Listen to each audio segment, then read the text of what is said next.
అందరికీ నమస్కారం. ఈరోజు మీ అందరికీ నేను వినిపించబోయే కథ ప్రారబ్ధం. రచయిత చెన్నూరి సుదర్శన్ గారు. ఇక కథలోకి వెళితే, ఏమయ్యా వింటున్నావా? మిమ్మల్నే చెవుల్లో చెట్లేమైనా మొలిచాయా? ఊ అనవు ఆ అనవు అంటూ ఆసమ్మ వెటకారంగా ముఖంలో ముఖం పెట్టి చూసేసరికి జల్లున వణికాడు చంద్రయ్య. ఏంటి ఇంకా ఆలోచించేది అంటూ దీర్ఘాలు తీసింది. నేను చెప్పిందేమన్నా తలకెక్కిందా లేదా? కనుగుడ్లు బండి గీరల్లా తిప్పుతూ అడిగింది ఆసమ్మ. ఆసమ్మ చూపు ధాటికి తట్టుకోలేక చంద్రయ్య నేల చూపులు చూడసాగాడు. అది న్యాయం కాదే ఆసమ్మ, నా మాటిను. నేను నలుగురికి చెప్పేవాన్నే కానీ చెప్పించుకునేవాన్ని కాను అన్నాడు భయంగా బట్టతల గోక్కుంటూ. అయితే ఇలాగే మన పాపిగాడు తిడుతుంటే కొడుతుంటే వీపులు అప్పగించి ఇకిలిద్దామా? చేతులు జోడించి దండాలు పెడదామా అనుకుంటూ అరచేతులు చటుక్కున చరిచి అపహాస్యంగా తిప్పింది. మన పాపయ్యను మనం దారిలోకి తెచ్చుకోవాలి కానీ అలా అడ్డదారి తొక్కితే బాగుంటుందా? నలుగురు మన నోట్లో ఉమ్మేయరు. కాస్త ధైర్యం తెచ్చుకొని నోటి వాల్యూమ్ పెంచాడు చంద్రయ్య. ఆసమ్మ కయ్యిన లేచింది. దీపావళి మతాబులా, ఏం పెద్ద మనిషివయ్యా, ఊర్లో అందరికీ పంచాయతీ తీర్మానాలు చేసేవాడివే కదా. మన కొడుకును మనం కావాలని అడిగితే నలుగురు ఉమ్మేస్తారా? భలే చెప్పొచ్చావు. మూతి 3 వంకర్లు తిప్పింది అలనాటి నటి ఛాయాదేవిలా. నీలాంటి తెలివిగల మగవాడు ఈ లోకంలో మరొకడున్నాడు. శాపనార్థాలు పెడుతున్నట్లు చేతులు ఊపసాగింది. ఇప్పుడు సత్తయ్య మన కొడుకు ఎలా అవుతాడు? ఏనాడో మరదలు సావిత్రమ్మకు సాదుకొనిస్తిమి. ఇప్పుడు వెళ్ళి మా సత్తయ్యను మాకివ్వమని ఏ ముఖం పెట్టుకొని అడగగలం? ఎందుకు అడగలేము? కాగితాలు ఏమైనా రాసుకున్నామా? కాగితం ఖరారానే, మాట ఖరారుగాని. మనది నాలిక తాటి మట్ట. అయినా ఇన్నేళ్ల తర్వాత వాడేదో 4 రాళ్ళు సంపాదిస్తున్నాడని ఆశపడిపోయి మా కొడుకు సత్తయ్య మాకు కావాలి అని అడుగుదామా? నీకు ఆలోచన తక్కువ, స్వార్థం ఎక్కువ అని తెలుస్తోంది. మరింత ధైర్యంగా అన్నాడు చంద్రయ్య. వాదన పెంచితే వాడవాడ కట్టు జనం జమకుడతారని జంకి లేచి జోళ్లల్లో కాళ్ళు జొప్పించాడు. బీడీ వెలిగించుకొని ఒక్క అంగలో అవలపడ్డాడు. నువ్వేం అడగకు, గాజులు తొడిగించుకొని ఇంట్లో ఓ మూలకు కూర్చో. సమర్థాడిన పోరిలాగా నేనే వెళ్ళి అటో ఇటో తేల్చుకొని వస్తా. ఆసమ్మ మాటలు చంద్రయ్య ఎడం చెవిలో దూరగానే సుతారంగా బీడీ పొగ ఊదినట్లు కుడిచెవి గుండా ఊదేశాడు. ఆసమ్మ ఏడవసాగింది. ఆడవారికి ఆయుధమే ఏడుపు. వారికి దేవుడిచ్చిన గొప్ప వరమది. ఇలాగే ఏడుస్తూ బెదిరిస్తారని బేఫికరుగా బీడీ దమ్ము మరోమారు గట్టిగా లాక్కుంటూ నడక వేగం పెంచాడు చంద్రయ్య. నా కొడుకా, మమ్మల్ని అంత అన్యాయం చేస్తివిరా కొడుకా. ఏ ముదనష్టపు వేళలో కొడుకా నిన్ను సాదుకొని ఇస్తిమిరా కొడుకా. మా సావు మీదికొచ్చిందిరా కొడుకా ఎగబోసుకుంటూ ఏడవసాగింది ఆసమ్మ. నలుగురు వచ్చి సానుభూతి వచనాలు పలుకుతారనుకుంటే ఇంకా ఎవరూ రాలేదేమిటని అటూ ఇటూ చూసి తన ఏడుపును తారాస్థాయికి పెంచింది. నా బంగారు కొండవురో సత్తయ్య, మళ్ళా మన ఇంటికి తిరిగిరారో సత్తయ్య, నీ అన్న పాపయ్య సత్తయ్య, మమ్మల్ని అరిగోస పెడతాండరా సత్తయ్య, వానికి బుద్ధన్నా చెప్పురా సత్తయ్య, మా బతుకు బండలైనాయిరో సత్తయ్య, నువ్వు వస్తే బాగుపడతాయిరో సత్తయ్య అని వల్లించుకుంటూ వలవలా ఏడవసాగింది. ఆమె కళ్ళల్లో నీళ్లు కాలువలై కారసాగాయి. ముక్కు చీది గోడకు పూసింది. కొస కొంగుతో తుడుచుకున్నది. ముక్కు చివర కందిపోయింది. ఆసమ్మ ఆశయం సిద్ధించింది. వాడజనం వాగులా తరలివచ్చారు. ఆసమ్మ ఏడుపుకు కారణం తెలిసిన కాంతమ్మ మనసు కరిగిపోయి ఊరడించసాగింది. ఏంటి కాంతమ్మ వదిన, ఎందుకు ఏడుస్తుంది ఆసమ్మ అని గుంపులో నుండి ఆ వాడ కడింటికి కొత్తగా వచ్చిన కోడల పిల్ల కొమురమ్మ అడిగింది. ఆమెకింకా వాడకట్టు ముచ్చట్లు తెలిసి రాలేదు. చెప్పాలా వద్దా అన్నట్లు ఆసమ్మ వంక చూసింది. ఆసమ్మ నుదురు సుతారంగా కొట్టుకోసాగింది. ఊరుకో ఆసమ్మ ఊరుకో, ఇప్పుడు అనుకుని ఏం లాభం? ముందు చూపు లేకపోవడం అంత అనర్థానికి దారితీసింది అంది కాంతమ్మ. కొమురమ్మను చూసుకుంటూ ఆసమ్మ ఇంటి కథ హరికథలా చెప్పసాగింది కాంతమ్మ. ఆసమ్మకిద్దరు కొడుకులు కొమురమ్మ. పెద్దోడు పాపయ్య, చిన్నోడు సత్తయ్య. ఇద్దరికీ ఏడాది భేదం. సత్తయ్య తర్వాత మళ్ళీ కాన్పు కాదనుకున్నది ఆసమ్మ. కానీ దేవుని లీలలు ఎవరికెరుక? 4 ఏళ్లకు మళ్ళీ నీళ్లు పోసుకున్నది. 3 పిల్లలతో సంసారం గడవడం కష్టమని అనుకున్నారో ఏమో. ఆసమ్మ తోటికోడలు సావిత్రమ్మ పాపం విధవరాలు. పిల్లలు లేకుంటే సత్తయ్యను సాదుకొనిచ్చారు. సత్తయ్య వీరి గడప అలా దాటాడో లేదో ఇలా వీరికి కష్టాలు మొదలయ్యాయి. ఏంటా కష్టాలు అన్నట్లు కొమరమ్మ ముఖం పెట్టేసరికి కాంతమ్మ గొంతు సవరించుకొని మళ్ళీ చెప్పడం ఆరంభించింది. పాపయ్య మహాదేశముదురు. దారెంట నడిచేవారిని వావి వరుస లేకుండా బండబూతులు తిట్టేవాడు. ఒకరోజు ఆశమ్మ చెయ్యి చేసుకున్నది. ఆ కోపంతో పాపయ్య దొంగలా వచ్చి ఆశమ్మను అరుగుపై నుండి కిందకు తోసేశాడు. బొక్క బొర్ల పడిపోయింది. గిజగిజలాడింది ఆశమ్మ. వెంటనే ఆశమ్మను హాస్పిటల్కు తీసుకెళ్ళాం. ఆశమ్మ గర్భం పోయింది. పోతే పోయింది, పెద్ద ప్రాణం దక్కిందని చంద్రయ్య మనసుకు తృప్తి చేసుకోక తప్పలేదు. ఇంత జరిగినా పాపయ్యలో ఇసుమంత కూడా మార్పు రాలేదు. ఇంటికి పెద్దోడే బుద్ధిమంతుడవుతాడు, చిన్నవాడు తుంటరవుతాడని నానుడి. కానీ వీళ్ళింట్లో సత్తయ్య చిన్నోడే బుద్ధిమంతుడయ్యాడు. సిటీలో పెద్ద జాబ్ చేస్తున్నాడు. సావిత్రమ్మను తీసుకెళ్ళి పువ్వుల్లో పెట్టి చూసుకుంటున్నాడు. ఇక్కడేమో పెద్దోడు పాపయ్య పని అనడు పాటనడు, వీధి రౌడీలా తయారయ్యాడు. చంద్రయ్యది మొగ్గం గుంటలో బతుకు. అందులో ఆదాయమేముంది? గడియ రికాం లేదు, గవ్వ రాకడా లేదన్నట్టు ఇద్దరు రెక్కలు ముక్కలు చేసుకున్నా 5 ఏళ్ళు నోట్లోకి వెళ్ళడం కష్టమాయే. పైపెచ్చు పాపయ్య పీక్కు తినడం, లోపుకు తాగడం, తాగటానికి డబ్బులు ఇవ్వకుంటే తన్నడం, వీపులు చీరేయడం. అమ్మ నాన్న అనే గౌరవ మర్యాదలు కానీ నీతి నియమాలు కానీ లేవు. థూ పాడు బతుకు అనుకుంటూ కాంతమ్మ చెప్తుంటే కొమురమ్మ మ్రాన్పడిపోయి నోరు తెరిచి ముక్కు మీద వేలేసుకుంది. అదిగో పాపయ్య వచ్చేస్తున్నాడు అని జనంలో నుండి ఎవరో ఒక అమ్మాయి కీచుపిట్టలా కేక పెట్టింది.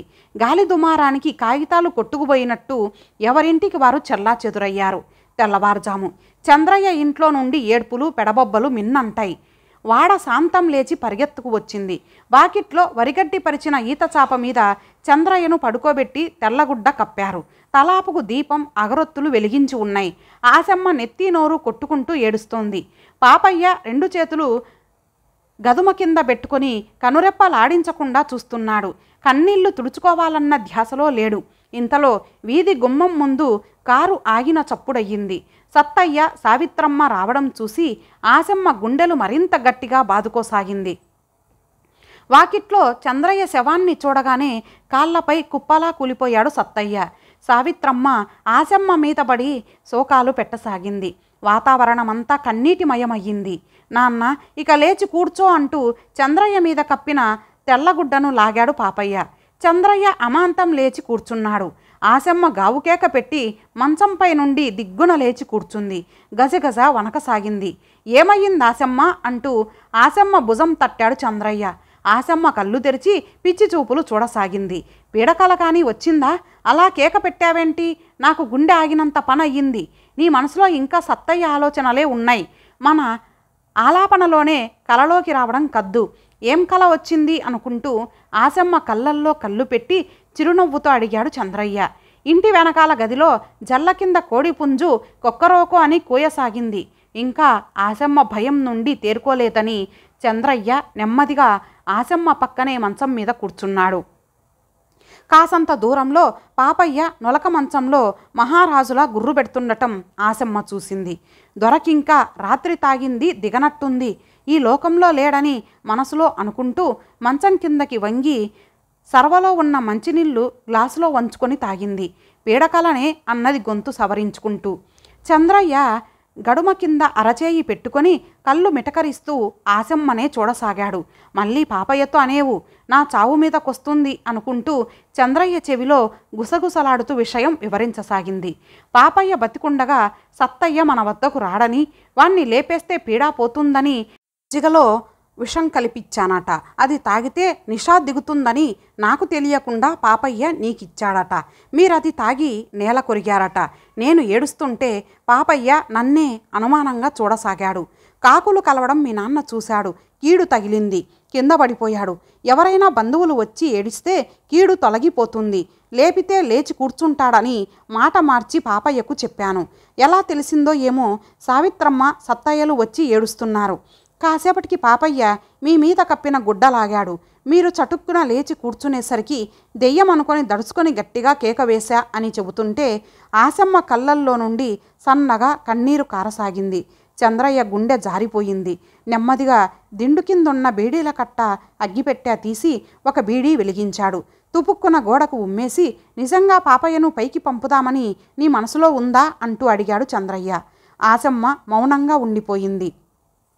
ఆశమ్మ దొరికిన కాడికి తిని మనసు తృప్తి చేసుకోవాలి, కానీ అయిన దానికి కాని దానికి ఇలా తప్పుగా ఆలోచిస్తూ అందని ద్రాక్ష పండ్లకు అర్రులు చాచడం అవివేకం. దేనికైనా ప్రారబ్ధముండాలి. నిన్ను చూస్తుంటే నా ప్రాణమంతా ఆవిరైపోతోంది అనుకుంటూ బీడి మరో దమ్ము లాగాడు. నీ మనసు కష్టపెట్టుకోకు. నువ్వన్నట్లే ఒకసారి పట్నం పోదాం. అడగందే అవ్వైనా బువ్వ పెట్టదన్నట్టు మన ఇంట్లో మనముంటే నీవనుకున్నది జరగదు. ఒకసారి సావిత్రమ్మను సత్తయ్యను కూర్చోబెట్టి విచారిద్దాం. మన కష్టాలు చెప్పుకుందాం. ఆ పైన ఆ పరమాత్ముడున్నాడు. ఆశమ్మ ముఖం ట్యూబులైటులా వెలిగింది. ఇన్నాళ్లకు మొగుడు నా మీద దయతలచాడని ఎంతగానో మురిసిపోయింది. రెక్కలు కట్టుకొని పోయి సత్తయ్య కాళ్ళ మీద వాలుదామన్నంత సంబరపడింది. ఇంటి పాచి పని చిటికలో చేసుకోవాలని లేచి గోచి పెట్టింది. వాకిట్లో పందిరి మీద కాకులు కావు కావుమంటున్నాయి. మొగ్గం నేయాలనే ప్రయత్నంలో నేత చాపుతున్న చంద్రయ్య కాకుల రావం వింటూ, ఆశమ్మ కాకులు అరుస్తున్నాయి, చుట్టాలొస్తారా అనుకుంటూ ఆరిపోయిన బీడీని చెవి సందులో దొక్కొని తెరలు తెరలుగా ముసిముసి నవ్వులు ఒలకించసాగాడు. ఇంటికి పెద్ద చుట్టం గద్దల మన పాపయ్య ఉండగా మనింటికి చుట్టాలెవరొస్తారు? అయినా మనమే కొంచెం సేపైతే బయట పడదామాయే అని మునికాళ్ళ మీద నడుచుకుంటూ ఇంటి వెనకాలకు పరుగు తీసింది. వాకిలి చిమ్మాలని చీపురు చేతిలోకి తీసుకుంది. వీధిలో కారు ఆగిన చప్పుడయింది. అదిగో పాపయ్యను పట్టకపోను, అత్తగారు వచ్చినట్లున్నారు అనుకుంటూ, పాపయ్య లేవరా, నీకోసం పోలీసులొచ్చారు. రాత్రి ఏం ఘనకార్యం వెలగబెట్టావో ఏమో. చేతిలోని చీపురు నేలకు కొట్టి పాపయ్యను లేపసాగింది ఆశమ్మ. దమాకేమైనా ఖరాబయ్యిందా? పొద్దున్నే నా కోసం పోలీసులు రావడమేంటి అని బూతుల పురాణం చదువుకుంటూ దుప్పటి అంచు కాళ్ళ కింద తన్నిబెట్టి మరింత పైకి లాక్కొని తల కనపడకుండా సర్దుకున్నాడు పాపయ్య. చంద్రయ్యకు చల్ల చెమటలు పోశాయి. చేతిలోని నేత జారిపోయింది. ఆశమ్మను తలుపు తీయబోతుంటే పిల్లి కోణల ఆమె వెనకాలే నక్కి చూడసాగాడు. అమ్మా, నేను సత్తయ్యను, తలుపు తీయి అనుకుంటూ తలుపు తట్టుడు శబ్దం వేగం పెరిగింది. నీ నాలుక మీద మచ్చ ఉందేమో, కాకుల అరుపులేమో కానీ మీరన్నట్టే చుట్టాలొచ్చారు. సత్తయ్య పిలుపు విని సంబరపడుతూ తలుపు తీసింది ఆశమ్మ. ఎదురుగా సత్తయ్య, సావిత్రమ్మ వంగి చంద్రయ్య ఆశమ్మ కాళ్లకు నమస్కరించారు. సత్తయ్యను దగ్గరకు తీసుకొని నొసలు ముద్దాడింది ఆశమ్మ. నోట మాట రాక కనుగుడ్ల నిండా కన్నీళ్లు తిప్పుకుంది. అక్కయ్య, బావగారు అంతా కులాసాయేనా అంటూ సావిత్రమ్మ కుశల ప్రశ్నలు కురిపించింది. సత్తయ్య, నీకు నిండా నూరేళ్ల ఆయుష్ కొడుకా అంటూ ఆశమ్మ దీవించగానే గోడ మీద బల్లి పలికింది. కృష్ణ కృష్ణ, ఇందాకనే మీ గురించి మాట్లాడుకుంటున్నాం. సత్తయ్యను చూడక చాలా రోజులయ్యిందని మీ నాన్న నేను తలచుకుంటున్నాం. ఇంతలో దేవునిలా ప్రత్యక్షమయ్యావు అనుకుంటూ కొసకొంగుతోని కన్నీళ్లు తుడుచుకోసాగింది ఆశమ్మ. బావగారు, మీ ఆరోగ్యం ఎలా ఉంది అడిగింది సావిత్రమ్మ. ఆశమ్మను చూసుకుంటూ, అక్కయ్య నువ్వేంటి బొత్తిగా చిక్కిపోయావు అంటూ కుశల ప్రశ్నలు కురిపించింది. ముగ్గురు మాటల్లో పడ్డారు. మాటలన్నీ వినుకుంటూ పోలీసులు కాదని నిర్ధారించుకున్నాడు పాపయ్య. ధైర్యంగా కప్పుకున్న దుప్పటి తొలగించుకొని లేచి కూర్చున్నాడు. పాచిముఖం చూపించబుద్ధి కాక ఇంటి వెనకాలకు పరిగెత్తాడు. గోళంలోని నీళ్లతో ఫ్రెష్ అయి హాల్లోకి వస్తూ, తమ్ముడు ఎంతసేపు అయ్యిందిరా వచ్చి? చిన్నమ్మ కూడా వచ్చినట్లుంది సంతోషంగా పలకరించాడు. తిరిగి నేరుగా ఇంటి వెనకాలున్న జల్లకాడికి వెళ్ళి కోడి పుంజును పట్టుకున్నాడు. ఆదివారం నా ప్రాణం మీదికి వచ్చిందని కోడి అరుపు కొయ్యక్ కొయ్యక్ అన్నట్లు వినవస్తుంది. ఆ పూటకు చుట్టాల విందు భోజనానికి సిద్ధం చేసే పనిలో నిమగ్నమయ్యాడు పాపయ్య. ఆ రోజు మగ్గానికి సెలవు ప్రకటించాడు చంద్రయ్య. తేపకు ఆశమ్మ చేసే సైగలకు భోంచేశాక అడుగుదాం, కొంచెం ఓపిక పట్టు అన్నట్లు తిరిగి సైగలతోనే సమాధానమివ్వసాగాడు చంద్రయ్య. ఆశమ్మ, సావిత్రమ్మలు వంట పనిలో మునిగిపోయారు. మేఘాలు ఎక్కడో తమ ప్రతాపం చూపించినట్లుంది. వాతావరణం చల్లబడి చల్లని గాలి తోలసాగింది. వాకిట్లో మంచం వాల్చి దుప్పటి పరిచాడు చంద్రయ్య. సత్తయ్య, పాపయ్య నడుం వాల్చుకొని ఊరి ముచ్చట్లు ముచ్చటించుకోసాగారు. కానీ సత్తయ్య ఉద్యోగం గురించి కానీ జీతభత్యాల గురించి కానీ పాపయ్య అడగడం లేదు. సత్తయ్య చెప్పడం లేదని వేప చెట్టు గద్దెపై కూర్చున్న చంద్రయ్య మనసులో ఆరాటం ఒక ప్రక్క, చాన్నాళ్ల తర్వాత సత్తయ్య, సావిత్రమ్మ రావడం సంభ్రమాశ్చర్యాలు మరో ప్రక్క. ఉక్కిరి బిక్కిరవుతున్నాడు. ఇంతలో భోజనానికి రండని పిలుపు వచ్చింది. చంద్రయ్య ఆలోచనలు ఆగిపోయాయి. ఆశమ్మ కొడుకులకు వడ్డిస్తుంటే చంద్రయ్య ముచ్చటగా చూడసాగాడు. సావిత్రమ్మ చేయి గడుక్కో, మురిపెంగా మూతిపెట్టి పిలిచింది ఆశమ్మ. మనిద్దరం తర్వాత బొంచేద్దాం అక్కయ్య అన్నది సావిత్రమ్మ. ఇలాంటి తీయని మాటలు వినరాక చెవులు తుప్పి పట్టినాయి. ఎన్ని ఏడాదులు గడిచాయో అని మనసులకు రాగానే చంద్రయ్య కళ్ళల్లో ఆనంద బాష్పాలు దొర్లాయి. భుజం మీదున్న కండువాతో కళ్ళు తుడుచుకోసాగాడు. ఇదంతా సత్తయ్య ఓరకంట కనిపెడుతూనే ఉన్నాడు. అందరి భోజనాలు అయ్యాయి. వంటిల్లు సర్ది వచ్చి కూర్చున్నది ఆశమ్మ. చంద్రయ్య అడిగినా అడగకపోయినా తాను మాత్రం అడిగి తీరాలని గొంతు సవరించుకుంటూ ఉంటే, అమ్మ మిమ్మల్ని ఒక వరం అడుక్కుందామని వచ్చాము అంటూ విషయం కదిలించాడు సత్తయ్య. ఆశమ్మ గతుక్కుమంది. నోరు మూసుకుపోయింది. సావిత్రమ్మ అడుగు కొడక అన్నట్లు తల విసిరింది. చంద్రయ్య నిశ్చేష్టుడయ్యాడు. పాపయ్య మనకెందుకులే అన్నట్లు ఇంటి వాసాలు లెక్కించసాగాడు. నేను చెప్పిందంతా విని కాదనమని ముందుగా నాకు మాట ఇవ్వండి అంటూ సత్తయ్య బిచ్చగాడిలా చూశాడు చంద్రయ్యను, ఆశమ్మను. ఎంత కష్టం వచ్చిందో కొడుక్కని మనసులో బాధపడుతూ మాటిచ్చాడు చంద్రయ్య. వీడు మాకే ఎసరు పెట్టడానికై వచ్చాడని ఆశమ్మ కళ్ళు నిలబడిపోయాయి. నన్ను పెంపకానికి ఇచ్చినా మీ కొడుకును కాకుండా పోను. మన రక్త సంబంధం తెగిపోయేది కాదు. అందుకే ఈరోజు ఒక వరం కోరుకుందామని మీ వద్దకు వచ్చాను. మిమ్మల్ని ముందుగా వేడుకుంటున్నాను. నా కోరిక కాదనకండి. ఏంటి కొడక, శరణు శరణు అనుకుంటూ వాని దగ్గరికి పోదామనుకుంటే వాడే ఇలా వచ్చి మమ్మల్ని వరాలు అడుగుతున్నాడని ఆశమ్మ కోపంతో లోన కుతకుతలాడిపోతోంది. కోపాన్నంతా ఎదలో అదిమి పెట్టుకొని నేల చూపులు చూడసాగింది. ఆశమ్మ మదిలోని ఆందోళన గమనించి సత్తయ్య సన్నగా నవ్వుతూ, మీ ఆశీర్వాద బలం వల్ల నాకు బాగా చదువు అబ్బింది. నా బ్రతుకును ఒక గాడిన పడేసింది. దేవుని దయ వల్ల మంచి ఉద్యోగము వచ్చింది. కంపెనీ వాళ్ళు నాకు కారుతో పాటు సకల సౌకర్యాలు కల్పించారు. ఇప్పుడు నాకు సావిత్రమ్మకు మీ మీదనే ధ్యాస. బిడ్డ వాళ్ళను చేరదీయాలరా అంటూ ప్రతిరోజు సలహాలిచ్చేది. నాన్న మీకోసం మెయిన్ రోడ్డుకు ఒక మడిగ అద్దెకు తీసుకున్నాను. అందులో బట్టల షాపు పెట్టుకుందాం. అన్నయ్య మీరు దుకాణం నడపండి. మన కోసం ఒక పెద్ద ఇల్లు కొన్నాను. అందరం కలిసి ఆ ఇంట్లోనే ఉందాం. కాదనవద్దు, వరం ఇవ్వండి అంటూ ఆశమ్మ చంద్రయ్య కాళ్ళపై వాలిపోయాడు సత్తయ్య.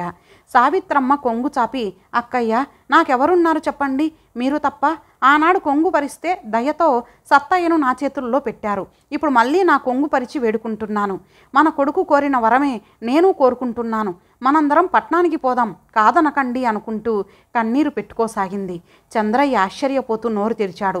మళ్ళీ కలగంటున్నానా అన్నట్లు ఆశమ్మ పిచ్చి చూపులు చూడసాగింది.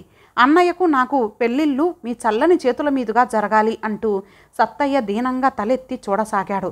చంద్రయ్య సత్తయ్య భుజాలు పట్టుకొని లేపి హృదయానికి హత్తుకున్నాడు.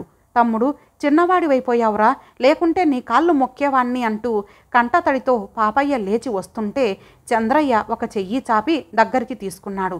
అలా ముగ్గురిని చూస్తూ ఆశమ్మ ఎంతగానో ఉప్పొంగిపోయింది. సావిత్రమ్మ పరిచిన కొంగును 2 చేతులతో కళ్ళకద్దుకుంది ఆశమ్మ. ఇంతటితో ఈ కథ సమాప్తం. మరలా మరొక మంచి కథతో కలుద్దాం. అంతవరకు సెలవు. నమస్తే.